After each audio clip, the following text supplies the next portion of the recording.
Hello, everyone, and welcome to the Boring AFC. And it is Arsenal's midweek report. My words, we have got a lot to talk about today. There is so much happened since Monday, and I feel like I'm going to try and keep it all nice and tidy for you. But it might be longer than my usual videos, but fingers crossed. We're going to be talking about Arsenal's game against Bayer Leverkusen, sprinkling in some springtime Eze and some of the other players. Amazing performances. We're going to talk about the Champions League as well. So there's lots to get through today. Before I start proper,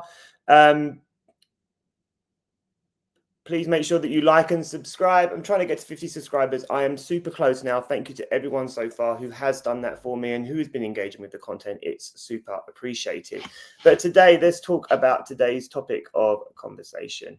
Let's talk about Arsenal's midweek report. And as you can see, I've got the main man in the thumbnail, Mr. Eberechi Eze, who we will absolutely get to. But before we do, let's start talking about the game and the match review.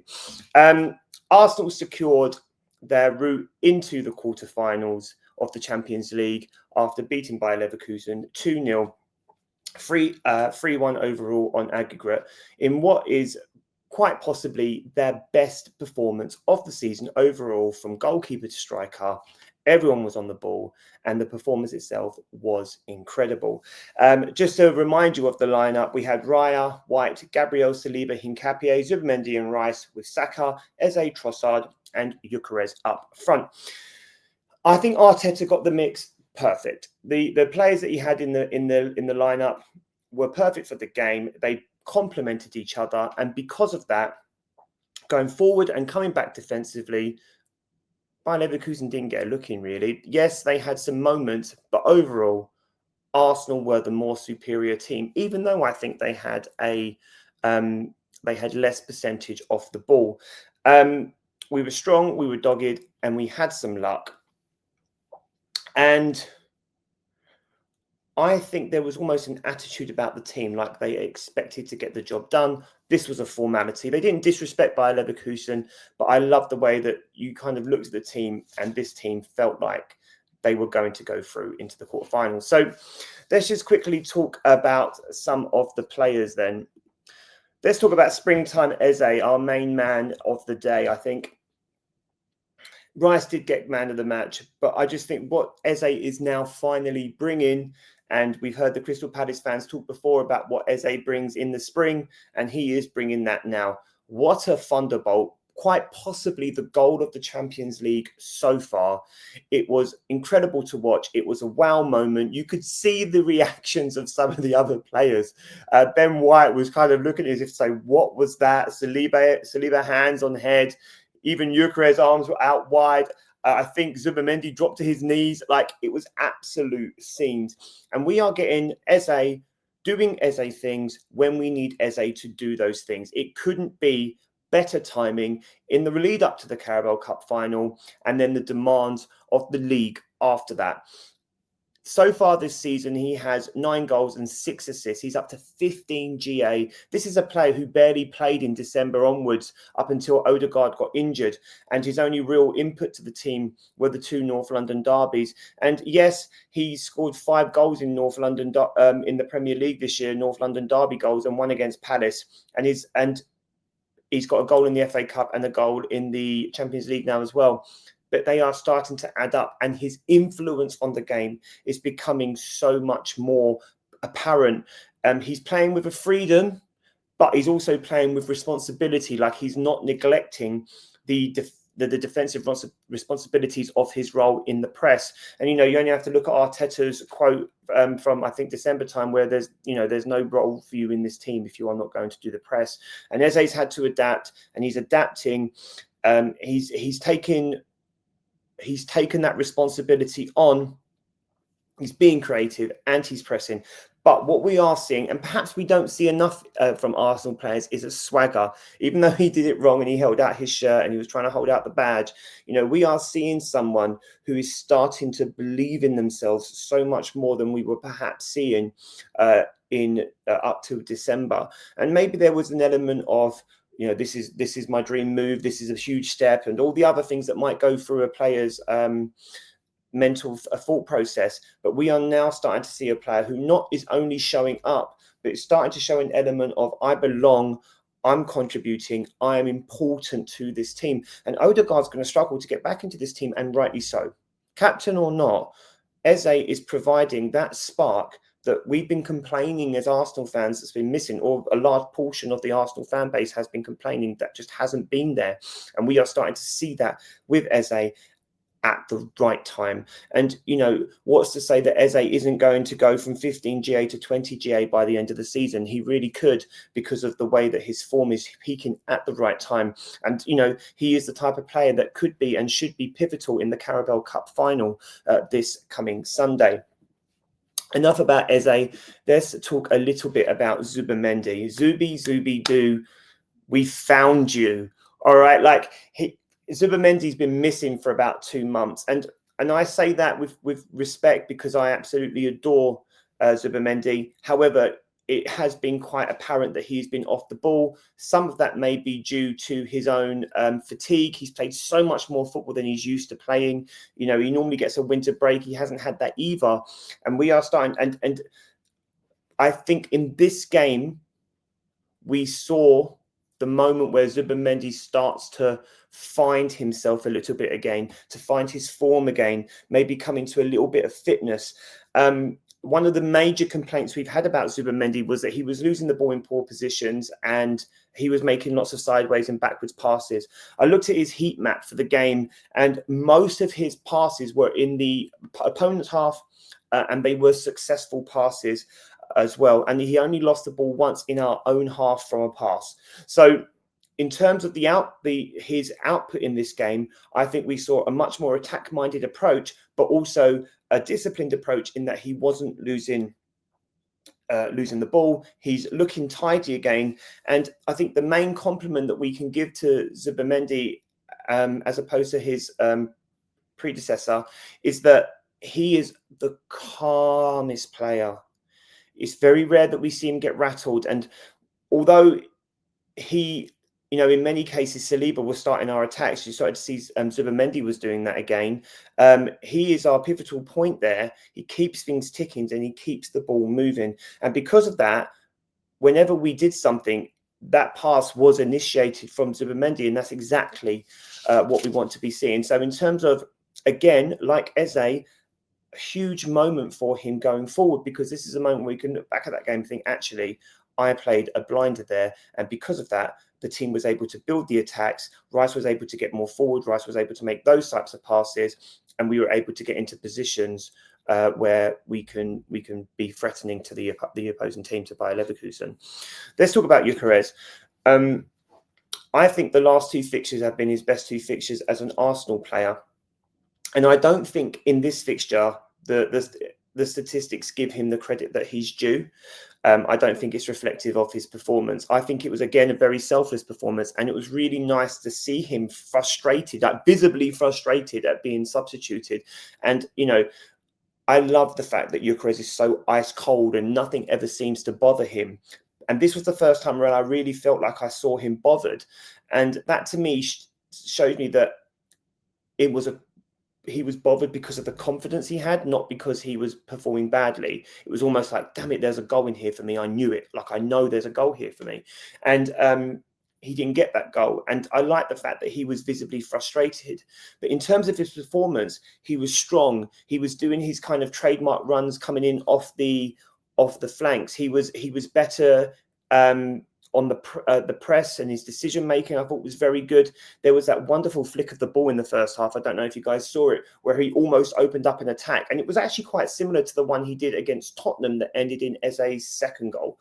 So there was that kind of feint of passing, which is a criticism of Victor Gyökeres being technical enough on the ball, and that was a nice technical bit of play. And I also think that his positioning was good. And I think there are opportunities where actually some of our players should have passed him and they didn't. So all in all, I think Gyökeres can be looking at that and thinking, actually, that was a really exciting performance. I'm proud of what I achieved there. And if I'm being honest, I think I might start him in the Carabao Cup final. I think that the team is starting to tick with the combination of Eze and Gyökeres, whereas Eze's dropping deep, but then he's also pushing right up on top to Gyökeres. And I also think that makes a case for Trossard too to start the final, just because, again, ball carrying player can come into you. And I don't know if you noticed Trossard's runs, but he was running right across the pitch at times and linking up the play. And that meant that Eze had more space. I just think that combination, I think overall, Arteta's combination was pretty much excellent in this game.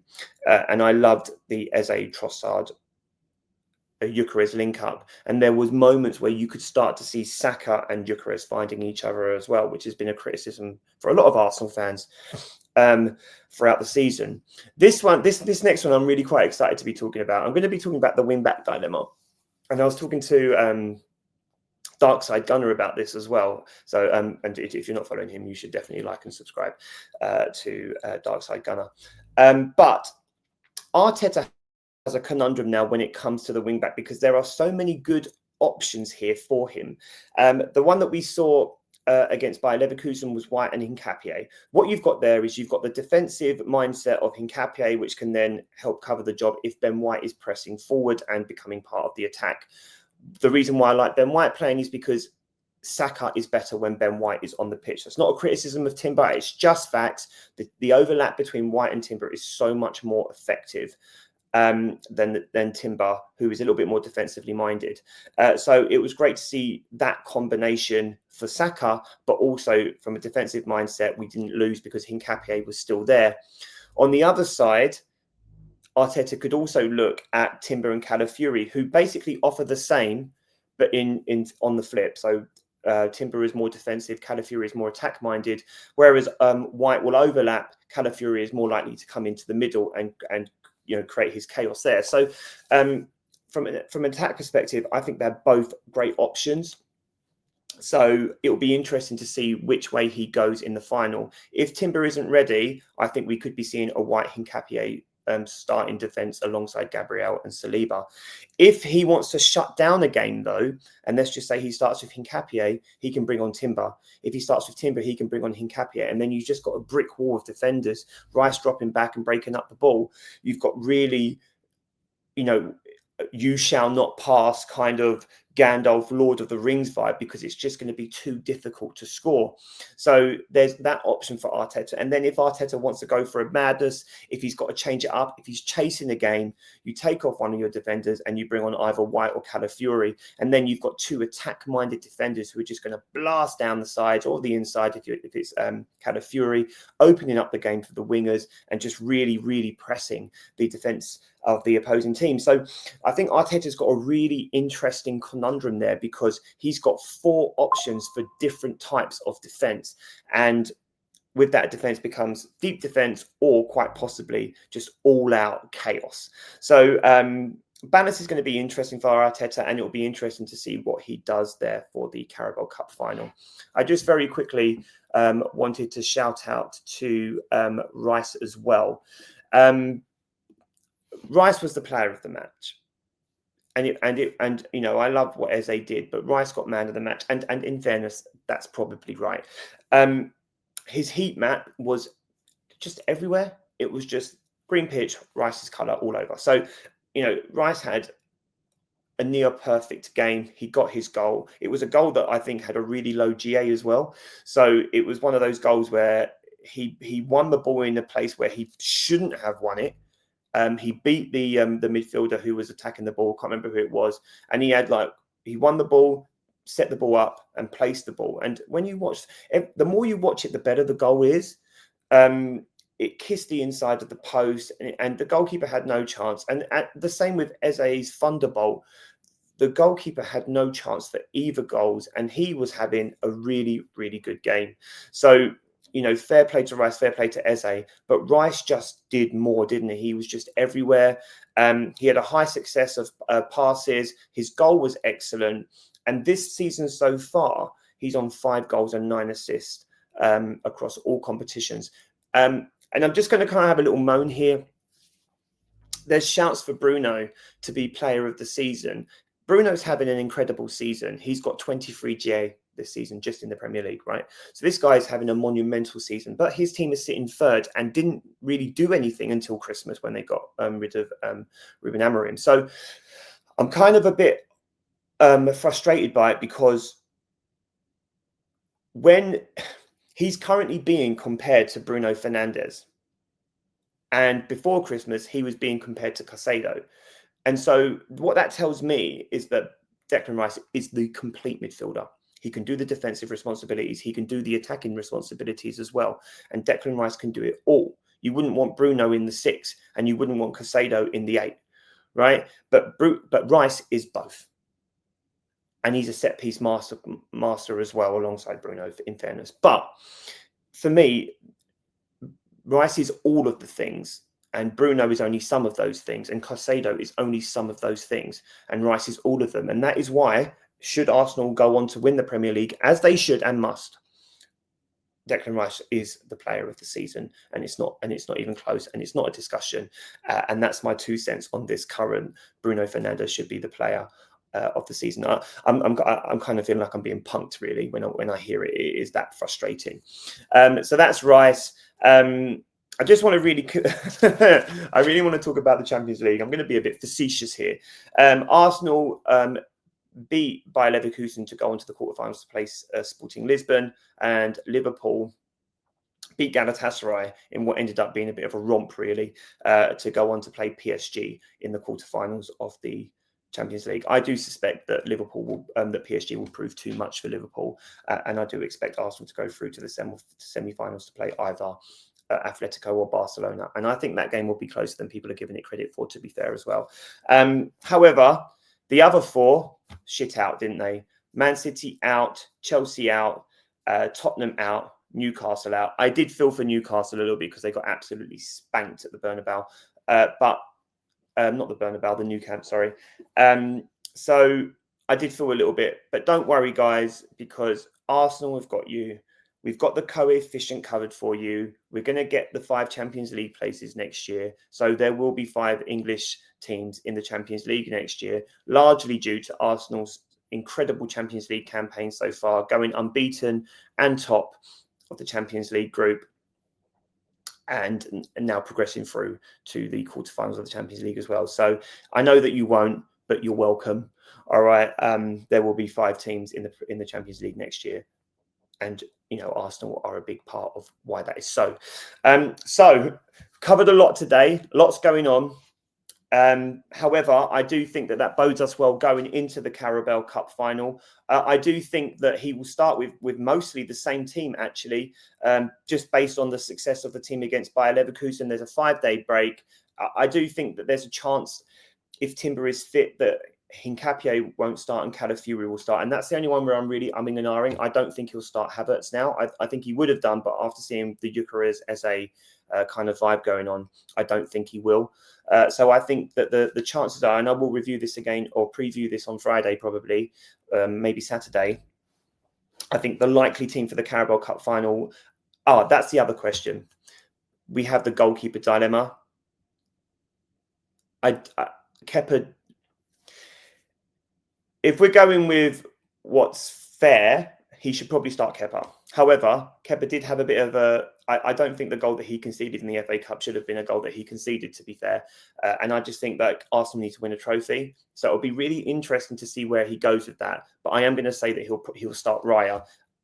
I think that could upset Kepa and maybe the dressing room a little bit, because these are the type of things where you have the vibes are important. But I do think he'll start Raya because he wants to win this cup, because it's a momentum driver for the rest of the season, and it's our biggest game to date because it's actually a trophy that we could win. So I think he'll go Raya. I'm not sure Timber will be fit, so I'm going to go White, Gabs, and Saliba with Hincapié starting. If Timber is fit, I think it will be Timber and Calafiori. Zubimendi and Rice. But then I would go Saka, Eze, Trossard, Gyökeres up front. So that's the team. But before I finish, thank you as always for watching. I'm super close now to 50 subscribers, so please like and subscribe. And until then, up the Gunners.